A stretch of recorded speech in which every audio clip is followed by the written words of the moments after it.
And thanks so much for clicking into this video. I'm Oyewale Sunday from Octoze School of Shoemaking, where we take people and we nurture them to achieve the dreams in shoemaking and craft. Today I will be working on a 6 inch eel, and it's gonna be a pre-molded eel.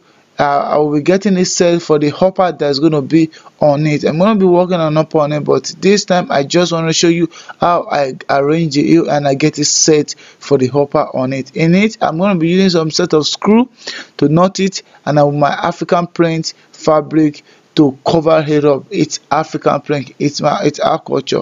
I like the print, so kind of watch it closely, step by step, no step skips. At the end you should be able to do something very similar to it. Okay, go enjoy the video.